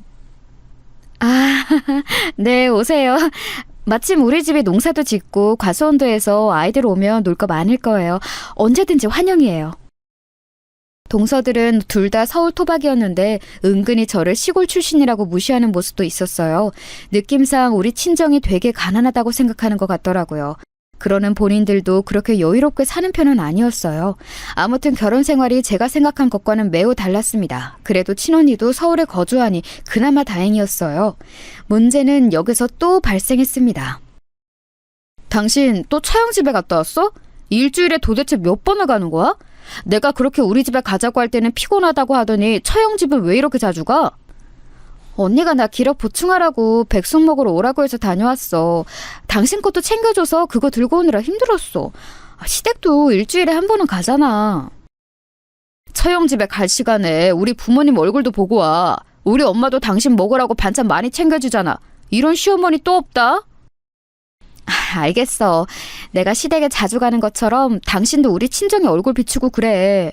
매번 나만 효도를 하는 것 같잖아. 우리 부모님도 당신 얼굴 보고 싶다고 하더라. 나는 일하느라 바쁘잖아. 그리고 나도 당연히 처가 가고 싶지. 그런데 현실적으로 거리도 멀고 가려면 시간을 내야 하니까 그런 거잖아. 당신은 왜 매번 내가 우리 집 얘기를 꺼내면 그렇게 친정 얘기를 해? 사람 답답하게. 답답한 게 아니라... 됐다. 아니야, 내가 말을 잘못했네. 싸우지 말자. 다음에 내가 시댁에 가서 얼굴 비추고 올게. 연락도 서로 자주 하는 걸로 하자. 남편은 제가 언니네 집에 다녀오면 자꾸 시댁에도 방문하라고 했어요. 결혼한 며느리인 사연자분들은 제 마음을 이해하실 거예요. 제가 친언니 집에 가는 거랑 시댁에 혼자 가는 거랑 이게 어떻게 같을 수가 있나요? 그런데 남편과 시댁이나 친정 얘기를 시작하면 결론은 싸움으로 가는 대화가 아주 많았어요. 그러다 보니 자연스럽게 싸우기 싫어서 그냥 넘어가게 되더라고요. 이러다 사건이 하나 발생하게 되었습니다. 시부모님은 딱히 저를 못살게 군다거나 대놓고 싫은 소리를 하는 분들은 아니라고 했잖아요. 그런데 명절이나 제사는 꼭 챙기는 분들이었어요. 그래서 그런 행사가 있으면 미리 가서 음식을 해야 했습니다. 문제는 제가 몸이 건강한 편이 아니라 종일 음식을 하면 너무 힘들었어요. 여보, 나 진통제를 먹어야 할 것 같아. 지금 머리가 핑핑 돈다. 내가 조금 무리하면 이러더라고. 아무래도 아까 부엌에서 환기가 잘 안 되는데 계속 요리하느라 신경 써서 그런가 봐. 그래? 알겠어. 자, 여기. 우리 집이 명절이랑 제사를 유독 중요하게 여겨서 그래. 당신이 이해해줘. 그래도 이렇게 끝나면 우리 먹을 음식도 챙기고 좋잖아. 그렇지? 워낙 준비해야 하는 음식의 종류가 많아서 나중에는 명절이나 제사가 다가오면 일주일 전부터 머리가 아프기 시작했어요. 한 달에 한 번은 꼭 모여야 해서 편두통을 달고 살았습니다. 그래도 저는 결혼했으니 며느리 도리로 군말 없이 참여했어요. 그런데 어느 날 부모님이 과수원 일이 갑자기 잘 되면서 일손이 부족하다고 연락이 왔습니다. 그래서 남편에게 같이 일을 도우러 가자고 했더니 뭐라고 했는지 아세요? 거기까지 언제 내려가? 내가 일이 바쁜 거 알잖아. 나도 당연히 돕고 싶어. 그런데 내가 내려가서 일 돕고 올라오면 나는 언제 쉬어? 뭐? 당신 말 진짜 섭섭하게 한다. 나는 힘들어도 당신의 집안 명절이나 제사 때 빠지지 않고 참여하는데 당신은 이렇게 단칼에 거절해? 우리 부모님이 언제 매달 내려오라고 했어? 이번만 부탁한 건데 왜 그렇게 말해? 나는 밖에서 일하느라 바쁘잖아. 내가 당신하고 같아? 내가 가기 싫다고 한 거 아니잖아. 당연히 나도 가고는 싶어. 그런데 지금 겨우 주말에만 쉬는데 그 주말을 이용해서 다녀오자고 하니까 현실적으로 힘들다는 거지.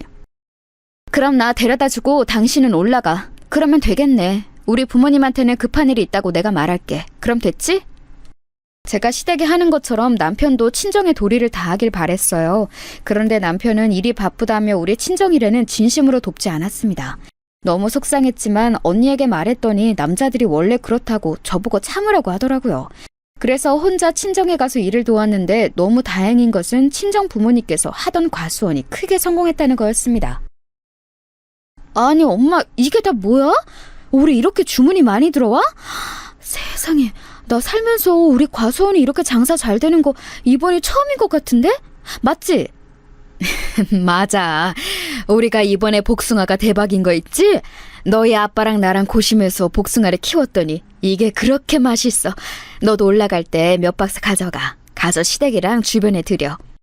실제로 과수원이 장사가 잘 되기 시작하면서 일하는 사람도 많이 늘어났어요. 얼마나 다행인지 몰랐습니다. 이 얘기를 시부모님 앞에서 했더니 시어머니가 크게 관심을 보이더라고요. 그래? 과수원이 잘 되면 진짜 돈을 많이 번다고 하던데 다행이구나. 사돈께서 열심히 일하시더니 이렇게 성공하셨네. 이제 우리 새아가가 임신만 하면 얼마나 좋으실까? 그러니까요. 안 그래도 남편하고 같이 노력 중인데 도저히 우리 부부에게 아기가 찾아오질 않아요. 병원에서는 제가 몸이 약해서 그런 거라고 하던데 남편하고 요즘 시험관을 통해 가질까 생각하고 있어요. 시험관으로 가지면 몸이 더 약해지지 않을까? 몸에 무리가 가지 않도록 조심해라. 그나저나 세아가 이건 아들한테 비밀로 하고 들어주렴. 조심스러운데 돈을 좀 빌려줄 수 있겠니? 둘째 내가 이사 간다고 하던데 조금 보태준다고 말했거든. 그런데 지금 당장 돈이 없어. 어느 정도가 필요하세요? 저도 제가 일하는 건 아니라 친정 부모님께 따로 말씀을 드려야 해서요. 너무 많은 돈은 조금 곤란할 것 같아요. 많이는 아니고 딱 이사에 필요한 만큼이면 되는데 어떻게 안 되겠니? 일단 아들한텐 비밀로 해다오. 부모가 돈이 없어서 며느리에게 빌린다는 것을 알면 속이 어떻겠니? 시부모님은 우리 친정 부모님의 과수원이 잘 된다는 소식을 듣자 돈을 조금씩 빌려가기 시작했습니다. 처음에는 그렇게 크지 않은 돈이었어요. 그런데 점점 날이 갈수록 빌리는 돈이 많아졌고 심지어 갚는 기한도 늘어나게 되었습니다. 그래서 너무 고민이야. 자꾸 남편한테 비밀로 하라고 하면서 돈을 빌려가더라고. 엄마한테 슬쩍 말하니까 엄마는 신경 쓰지 말래. 어떻게 신경을 안 써? 돈을 갚는 것도 적은 것 같더라. 괜히 시댁에 밉보여서 좋을 게 없으니까 그런 것 같아. 일단 너한테 또 빌려달라는 말 하면 이제 둘러대. 이래서 잘 사는 거 너무 티내면 안 좋다고 하는 건가 보다. 친언니의 조언을 받고 이 뒤로는 시어머니가 친정에 관해 물어도 말을 돌리고는 했어요. 그러자 시어머니도 저에게 대놓고 돈을 빌려달라는 말은 줄어들었습니다. 저는 그래서 아무 문제가 없는 줄 알았죠. 여기에 숨겨진 진실이 있을 거라고는 전혀 몰랐답니다. 한편 저와 남편은 둘 다 아이를 원했어요. 저는 행복한 어린 시절을 보냈기에 아이를 낳아 똑같이 행복하게 살길 원했습니다. 그런데 제가 워낙 몸이 좋지 않으니 자연적으로 아기가 생기지 않더라고요. 아무래도 자연으로 임신하는 것은 어려워 보입니다. 시험관으로 임신하더라도 사모님 몸이 약하니까 만약 임신하게 된다면 절대적인 안정이 필요해요. 그건 꼭 명심하시고 아이를 가지셔야 해요. 알겠죠? 자연 임신이 힘드니 시험관으로 가지려고 했는데 문제는 제 몸이었어요. 워낙 몸 상태가 좋은 편은 아니라 임신하게 되면 그것도 문제였습니다. 하지만 그만큼 아이에 대한 갈망이 매우 컸기 때문에 우리 부부는 시험관 시술을 결정했어요. 엄마, 아이가 왜 안 생기는 걸까? 나는 시험관도 한 번에 될 줄 알았어. 도대체 이게 몇 번째야? 나 너무 속상해. 남들은 원하지 않아도 생기는 게 악이라고 하던데 나는 왜 이러는 거야? 수영아, 너무 속상하게 생각하지 마. 다 사람은 자기의 때가 있는 거야. 너무 아기에 대해 생각하면 오히려 안 생겨. 마음을 편하게 먹어야 아기도 찾아오는 거야. 그러니 걱정하지 마. 몇 번의 시도를 했는데도 아이는 쉽게 생기지 않았어요. 속상한 마음에 친정엄마에게 하소연도 얼마나 했는지 모릅니다. 그래도 남편과 저는 희망을 잃지 않고 계속해서 노력했고 결국 임신에 성공하게 되었습니다. 엄마, 나 임신했어. 어떡해. 나도 이제 엄마가 되는 거야? 나 너무 기뻐. 믿기지 않아. 내가 엄마라니. 나 이 아기 낳으면 진짜 소중하게 키울 거야. 나 닮아서 어디 아프거나 그러지는 않겠지? 그럼 나 너무 속상할 것 같아.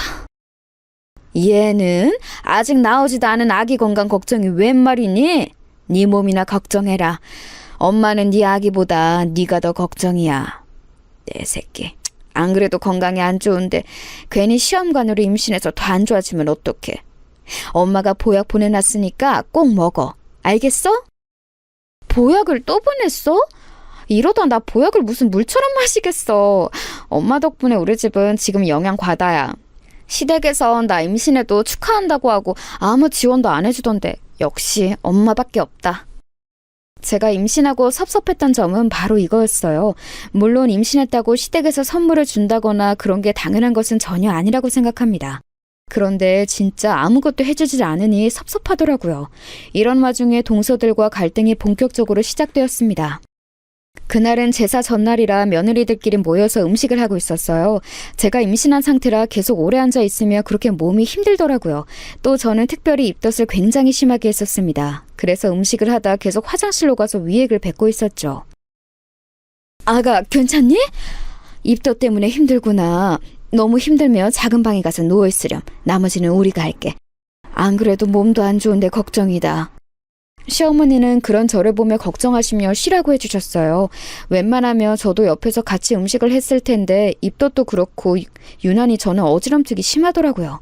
여러분도 임신했을 때 증상이 심했던 분들이 있으시죠?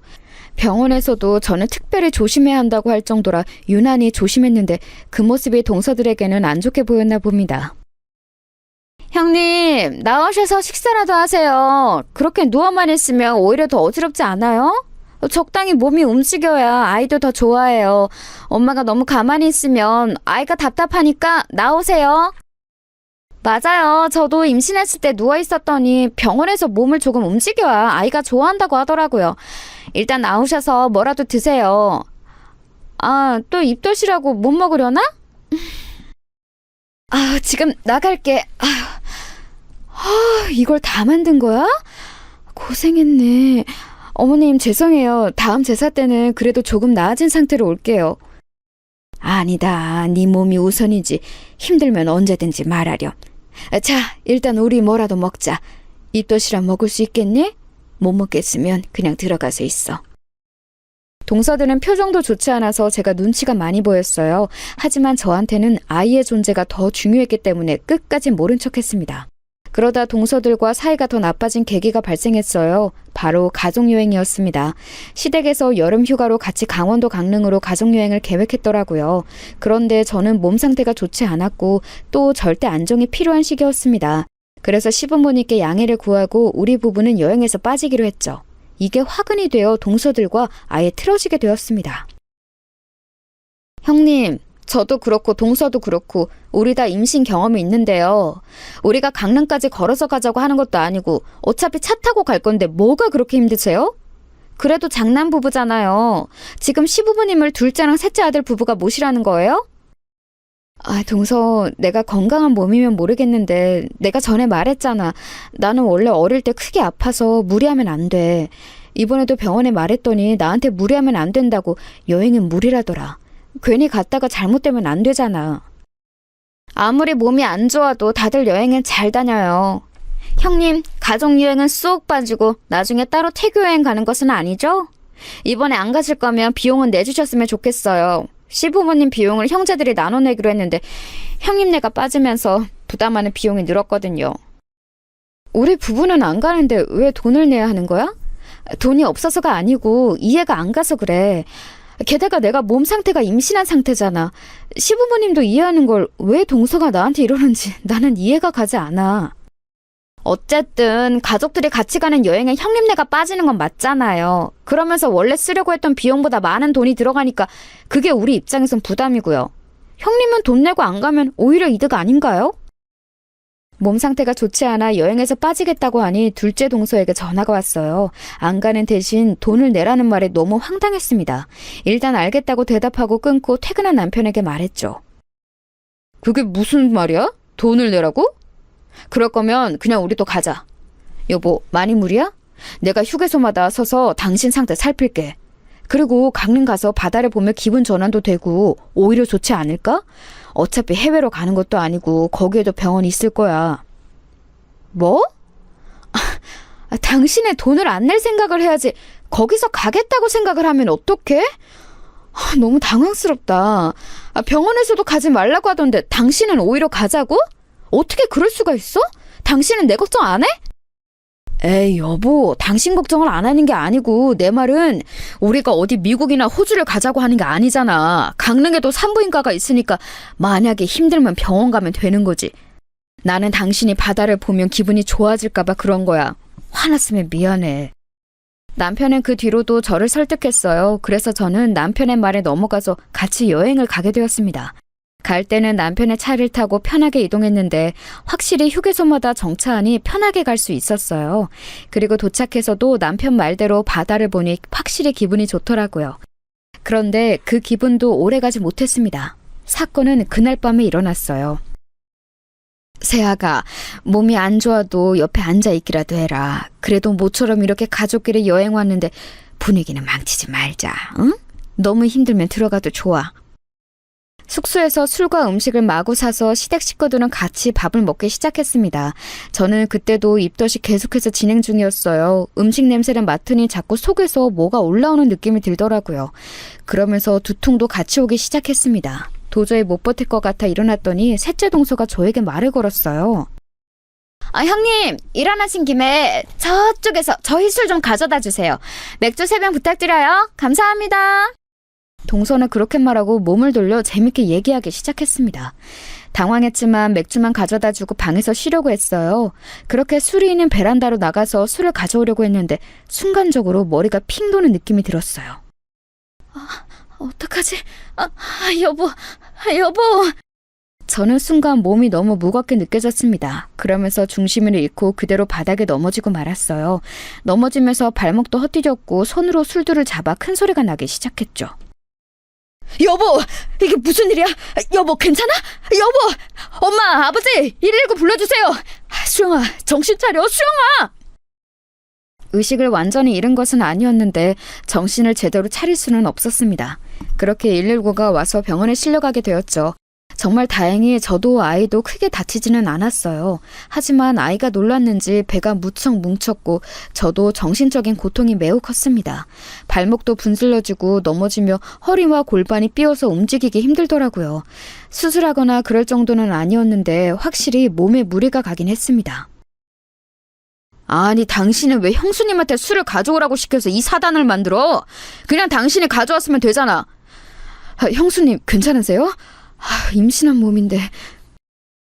괜찮아요, 서방님. 걱정해 주셔서 감사합니다. 아기가 놀랐는지 태동이 조금 있지만 그래도 무리가 갈 정도는 아니에요. 동서, 나는 괜찮아. 미안해하지 않아도 돼. 동서 때문에 그런 거 아니야. 119에 실려간 거라 가족들이 저를 많이 걱정했어요. 딱 2명의 동서만 빼고요. 동서들은 쓰러져서 응급실에 누워있는 저를 가족들 몰래 째려보았죠. 너무 당황스러웠지만 최대한 모른 척을 했습니다. 시어머니도 그런저런 매우 걱정하셨어요. 아가 괜찮니? 그러게 너무 힘들면 여행 안 와도 된다고 했잖니. 아니 그렇다고 네 탓을 하는 건 전혀 아니란다.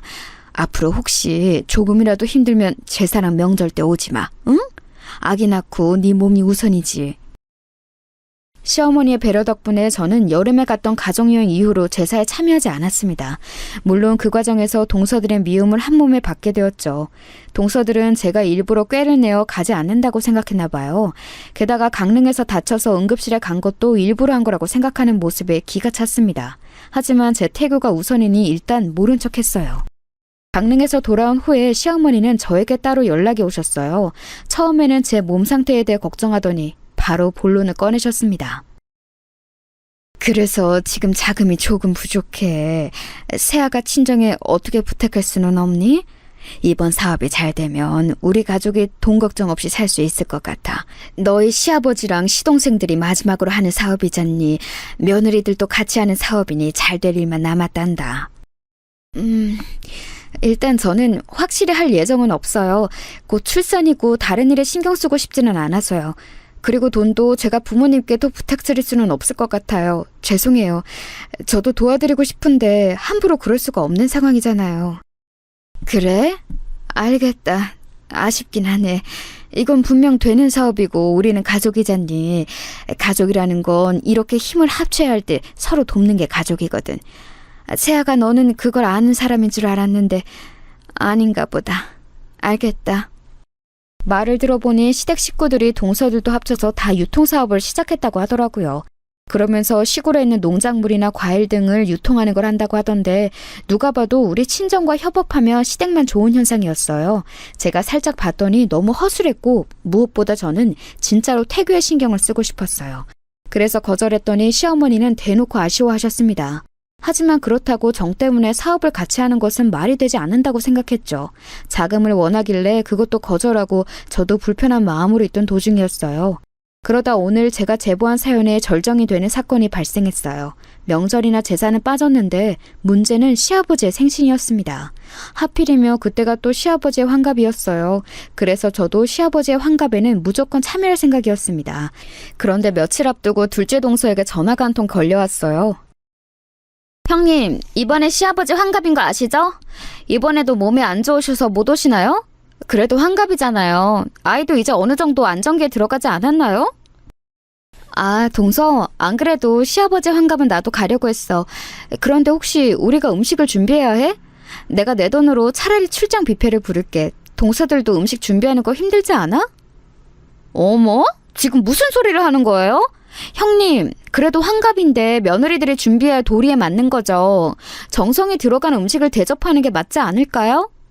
형님 혹시 또 쓰러지실 것 같아요? 말이 나와서 말인데 저번에도 그렇게 쓰러지셔서 저랑 동서가 얼마나 눈치 보였는지 아세요? 내가 일부러 그런 것도 아니고 그때는 진짜 어지러워서 그런 거였어. 그리고 아무 일 없으니 오히려 다행 아닌가? 나도 그래서 셋째 동서한테 나는 아무렇지도 않다고 말했잖아. 아무튼 내가 내 돈 내서 뷔페 부리려고 했는데 동서들이 싫다고 하니 어쩔 수 없네. 그럼 끊을게. 동서들과 한마디 이상 얘기하며 그렇게 기분이 나쁠 수가 없더라고요. 좋은 것만 보고 들어도 모자란 태교를 이렇게 불쾌하게 지내고 있으니 우리 아이에게 미안했습니다. 그렇게 시아버지의 생신이 다가왔어요. 마침 저만 사업에서 빠져서 눈치가 보이더라고요. 그래서 늘 하던 것처럼 전날에 가서 미리 동서들과 음식 준비를 하기 시작했죠. 그런데 며칠 전부터 배가 살살 아프기 시작했거든요. 병원에 갔을 때도 의사 선생님이 특별히 조심하라고 했었습니다. 그래서 최대한 무리하지 않으려고 했는데 동서들은 그런 제가 꾀를 부린다고 생각했는지 또 말을 걸기 시작했어요. 큰형님, 하기 싫으시면 그냥 오지 말지 그러셨어요. 지금 당근 하나를 몇 분째 썰고 계세요? 차라리 그냥 저랑 작은 형님이 다 하게 두지. 제가 할 테니까 가서 쉬세요. 어? 아니야, 내가 할게. 동서 미안해. 일부러 그런 게 아니고 잠깐 순간적으로 배가 땡겨서 그랬던 거야. 지금 내가 만삭이라 배가 살살 아프더라고. 곧 아기가 나올 거라 그런가? 아, 그래요? 초기도 아니고 만삭이면 오히려 움직여야 좋은 거 아닌가? 맞지, 동서? 우리도 그랬잖아. 그래서 원래 막달에는 사람들도 일부러 움직이고 그러던데. 형님, 그러면 여기 와서 칼질 계속해주세요. 여기 양파 다 다듬어 주세요. 이거 하면 오히려 배가 안 뭉칠걸요?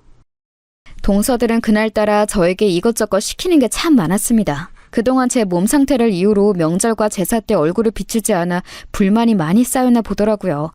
그래서 저도 일부러 더 보란 듯이 몸을 움직였어요. 앓는 소리를 하기 싫었던 것도 있었고 미안한 마음도 있었거든요. 지금 생각하면 그러면 안 되는 거였습니다. 동서들은 계속해서 저에게 이거 해라 저거 해라 말이 많았어요. 시킨 대로 일하는 도중 머리가 핑 도는 느낌을 받았습니다. 이상하게 몸이 좋지 않았어요. 그러면서 배가 자꾸 아프더라고요. 순간 이건 무조건 진통이라는 느낌이 들었습니다. 친언니가 저에게 말하길 진통이면 딱 안다고 했었거든요. 이제까지 겪어본 적 없던 그 느낌이었습니다. 순간 악소리를 내며 저는 부엌 한 구석에 쓰러지고 말았어요. 식은땀이 비오듯 오기 시작했죠. 남편이나 시부모님을 부르고 싶었는데 하필이면 그때 집에 동서들과 저만 있었어요. 그래도 사람이 사람을 아무리 미워해도 이렇게 쓰러져 있으면 당연히 걱정하지 않나요? 인간 대 인간으로 길 가다 사람이 쓰러져도 돌아보는데 동서들은 제가 큰 소리를 내며 쓰러져도 제 쪽으로 오지 않았어요. 사람이 아파서 끙끙대는데 어떻게 그렇게 무시할 수 있는지 어마어마하더라고요.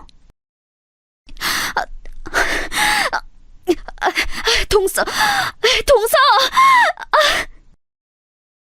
제가 너무 고통스러워하며 동서들을 불렀는데 동서들은 듣고도 모른 척 하더라고요. 심지어 자기들끼리 뭐라고 했는지 아세요? 너무 충격적인 대화가 제 귀에 들렸습니다. 듣기 싫어. 전혀 또 꾀병 부리네. 진짜 뭘 저렇게 아프다고 난리야? 혼자만 임신해? 동서도 나도 출산 경험이 있는데 저러는 거 너무 꼴 보기 싫어. 왜 저러는 거야? 누가 보면 혼자만 임신했어. 저 정도는 아니지 않아? 그러니까요. 아니 적당히 해야지. 저번에도 저래놓고 온 가족이 응급실로 데려갔더니 아무 문제도 없었잖아요. 제가 그때 얼마나 눈치가 보이는지 몰라요. 맥주 하나 가져다 달라고 했다가 이번에도 그럴걸요? 우리가 한 번 속지 두 번 속아요? 사업도 자기만 쏙 빠졌더라. 이러다가 우리 잘 되면 콩고물이라도 얻으려고 난리치겠지? 그때 가서 친한 척 껴달라고 하면 모른 척하자. 진짜 어쩜 저렇게 얄미운지 몰라. 시골 출신 주제에 뭐가 그리 잘났다고 저러는지 이해가 안 간다니까요. 저렇게 쓰러져 놓고 또 응급실 데리고 가면 아무 이상 없다고 할 게 뻔해요. 그냥 무시하고 우린 계속 텔레비전이나 봐요. 저 대화를 듣는데 너무 속상하고 서러워서 눈물이 나왔어요. 그런데 진짜 이건 아무리 봐도 진통이 맞았습니다. 뼈가 으스러지는 기분이 들었거든요. 당장 병원에 가야 할 것 같았는데 동서들은 끝까지 저를 모른 척했어요. 부엌의 차가운 바닥에서 저는 그렇게 고통을 이기지 못하고 그대로 기절하게 되었습니다. 나중에 누가 저를 깨우는 느낌은 들었는데 도저히 눈이 떠지질 않더라고요. 눈을 떠보니 저는 병원에 누워 있었어요. 며칠이 지났는지도 모르겠더라고요. 제 손을 잡고 있던 엄마는 제가 눈을 뜨자 오열하기 시작하였습니다. 믿기지 않는 표정이었어요. 아이고, 수영아, 수영. 아이고, 내 새끼. 우리 딸 괜찮아? 엄마는 네가 죽는 줄 알았어. 아이고, 내 새끼 사라져서 고마워. 우리 수영이, 수영아. 엄마가 얼마나 걱정했는지 알아? 네 아버지는 밥도 못 먹고 잠도 못 자고 네 얼굴만 쓰다듬고 있었어. 오는 엄마 옆에는 아빠도 눈에 눈물이 맺힌 채로 저를 바라보고 있었습니다. 이게 무슨 상황인가 싶었는데 순간 제 배로 시선이 갔어요. 그런데 배가 심하게 홀쭉했습니다. 만삭이라 누워도 배가 볼록했었는데 누가 봐도 제 배는 평평했어요. 엄마, 내 아기는? 왜 내 배가 홀쭉해? 우리 아기 어디 있어? 수술한 거야? 지금 신생아실에 있어? 우리 아기는 어떻게 된 거야? 어?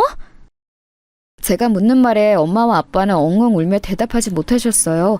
답답한 마음에 소리치자 간호사가 제가 누워있는 병실로 들어왔습니다. 그러면서 의사가 잠시 후에 들어왔고 저는 청천벽력의 소식을 듣게 되었어요.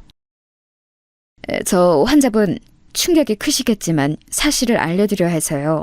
환자분이 쓰러지면서 뱃속의 태아는 그대로 사산했습니다. 진통을 느끼셨을 때 바로 병원으로 오시라고 제가 그렇게 말씀을 드렸는데 너무 안타까워요. 아이는 하늘로 보내주었습니다. 환자분도 상태가 심하게 안 좋았는데 기적적으로 살아나셨어요. 앞으로 며칠 더 입원하시고 회복 잘하시길 바랍니다. 여러분, 너무 충격이 크면 아무 말도 나오지 않는다는 것을 아세요? 저는 의사의 말에 머리가 울리면 눈물도 나오지 않았습니다. 처음에는 믿기지 않았어요. 그래서 계속 멍하게 있다 며칠이 지나니 현실로 돌아오더라고요. 그 뒤로는 마치 제 눈이 수도꼭지가 된 것처럼 눈물이 나왔습니다. 그래서 누가 건들기만 해도, 아니 건들지 않아도 눈물이 계속 나왔어요. 여보, 나도 충격이 크다. 우리한테 이런 일이 일어나다니 어떻게 이럴 수가 있지? 당신을 발견한 게 우리 엄마야. 엄마도 너무 충격이 크셔. 마음 잘 추스르고 다시 기회를 노리던지 하자. 뭐? 기회? 나는 지금 우리 아기를 잃고 제정신이 아니야. 무슨 기회? 이렇게 다시 기회를 가져도 또라이 같은 너희 집안에서 내가 정상적으로 출산할 수 있을까? 어? 내가 어쩌다 그렇게 정신을 잃었는지 알아? 뭐? 또라이? 지금 당신 너무 말이 심한 거 아니야? 그래도 어떻게 시댁을 그렇게 말해? 우리 엄마 아니었으면 당신도 지금 하늘로 가 있을 수도 있다고. 지금 힘든 거 충분히 이해해. 하지만 이거 심하잖아. 차라리 하늘로 보내지 그랬어. 죽게 냅두지. 왜 살려? 우리 아이가 없으면 나는 죽은 거나 다름없다고. 그리고 진통으로 쓰러진 사람을 방치하는 게 또라이가 아니면 뭔데? 뭐냐고! 당신 재수씨들 그년들 미친년들이야. 내가 아무리 미워도 그렇게 고통으로 몸부림치는 사람을 무시해? 어? 저는 남편에게 미친 듯이 화를 내기 시작했어요. 남편은 처음 듣는 소리인지 매우 당황하더라고요. 지금 그게 무슨 소리야? 자세히 말해봐. 재수씨들이 당신이 쓰러졌는데 모른 척 했다고? 난 전혀 몰랐어. 엄마가 급하게 전화해서 들은 게 다야. 됐어. 나는 당신네 집안 식구들 한 명도 얼굴 보기 싫어. 우리 이혼하자. 나 도저히 당신하고 엮이기가 싫어. 그렇게 효도 좋아하는 당신은 혼자 효도하면서 살아. 내가 이제껏 아기 때문에 참고 참았는데 이제는 안 돼. 이혼해. 이러다 나 정신병 걸려서 죽을 것 같아. 제가 악을 쓰며 소리치자 친정엄마가 복도에서 병실로 들어왔어요. 저는 엄마에게 그동안 있었던 모든 일을 내뱉기 시작했습니다. 사실 친정 부모님은 강릉에서 있었던 일도 전혀 모르고 계셨거든요. 그래서 그때 일부터 시작해서 남편이 혼자 효자짓을 얼마나 했는지, 우리 집은 도와주지도 않으면서 내가 시댁에 가서 얼마나 노동했는지 죄다 하나도 숨기지 않고 얘기했어요. 그렇게 다 내뱉으니 속이 다 시원하더라고요. 이혼할 목적으로 말했으니 속이 아주 편안했죠. 그런데 그렇게 말하니 엄마의 표정이 이상했어요. 나는 이제 이런 미친 집구석에서 며느리 짓 하기 싫어. 못해. 엄마는 표정이 왜 그래? 내가 그동안 숨겨서 미안해. 엄마한테는 차마 내가 이런 집구석의 며느리라고 말을 못하겠더라고. 나는 내 새끼가 이런 짓을 당하는지도 모르고 사돈이 돈을 요구하며 그대로 주고 있었어. 네 시어머니가 틈만 나면 우리 과수원 얘기를 하면서 돈을 달라고 하더라고. 나는 우리 수영이가 몸도 아픈데 미움받게 하지 않으려고 얼마나 돈을 많이 썼는데.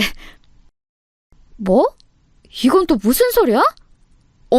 엄마한테 시어머니가 돈을 달라고 했었어? 나 이거 처음 듣는 얘기야. 이게 무슨... 당신이 말해봐. 당신은 알고 있었어? 이번에도 새로 사업을 시작했다며. 그러면서 하도 앓는 소리를 하길래 나는 그것도 모르고 우리 농장이랑 과수원이랑 심지어 마을 대부분 농장을 거래처로 소개했어. 그래서 지금 너희 시댁 거래처는 거의 우리 마을 사람들이야. 그런데 어떻게 이래? 여러분 놀라지 말고 들으세요. 알고 봤더니 시부모님들은 우리 친정 부모님들에게 그동안 계속해서 돈을 요구했다고 하더라고요. 심지어 새로 시작한 사업 관련해서도 우리 부모님에게 접근했었대요. 뭐 자식들에게 쓸 돈이라고 하면서 돈을 달라고 하는데 나는 그 돈이 우리 수영이를 위한 줄 알았지. 그런데 막상 내 새끼는 이런 취급을 당하고 있었어? 세상에, 나는 그것도 모르고. 심지어 너희 시댁 식구들이 하는 유통사업에 내가 제일 큰 거래처로 계약도 맺었어. 진짜 미친 집구석 아니야? 나 못 참아. 당장 변호사 선임해. 그리고 당장 계약 파기해. 아니 이 사람들 무서운 사람들이네. 어떻게 이럴 수가 있어? 친언니를 선두로 우리 아빠와 형부까지 나서서 저는 이혼소송을 진행했습니다. 아이를 잃은 슬픔에 저는 깊게 관여하지는 않았어요. 그래서 언니에게 엿들었는데 시댁은 철저하게 망했다고 하더라고요. 남편과 시어머니 그리고 심지어 동서들까지 저를 찾아온 거 있죠. 세아가 내 얼굴을 봐서라도 한 번만 용서해 주겠니? 우리 지금 거래처가 다 끊기면 여기에 들어간 돈이 워낙 많아서 온 가족이 만하게 생겼어. 그러니 한 번만 도와주렴, 응? 형님, 제가 너무 잘못했어요. 저 지금 사업에 들어간 돈을 포함해서 이혼까지 당하게 생겼어요. 한 번만 봐주시면 저 이제 조용히 눈에 띄지 않고 살게요. 제발요. 저 대출 받아서 투자한 사업이에요. 저 이혼당하면 갈 곳이 없어요, 형님. 제가 그때 미쳤었나 봐요. 그렇게 형님이 쓰러졌는데 모른 척한 거 평생 뉘우치며 살게요. 제발요.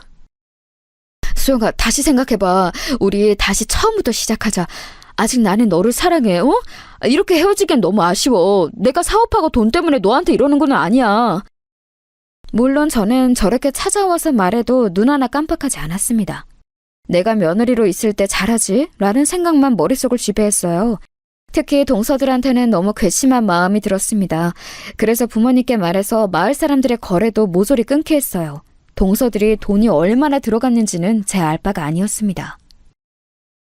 그래, 잘 됐어. 이제 그냥 혼자 부모님하고 이렇게 시골에서 살아. 너 몸도 안 좋아서 괜히 임신했다가 아기 낳았으면 평생 힘들었을 거야. 그렇게 아기가 좋으면 언니 아기도 있잖아. 조카들 보면서 위안 삼아. 알겠지? 맞아. 육아가 애들 장난도 아니고 나는 그냥 조카들 보면서 만족하려고. 나도 이렇게 시골에서 마음 편하게 사는 게 최고라고 느껴져. 엄마랑 아빠 모시면서 살아야지.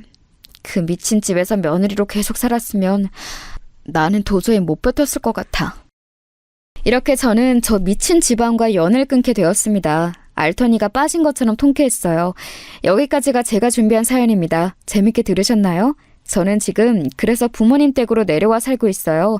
다시 시골로 오니까 몸도 마음도 얼마나 편한지 모릅니다. 아마 평생 이렇게 부모님과 살 것 같아요. 저는 현재 무척 만족하고 있답니다. 제 사연 들어주셔서 정말 감사합니다.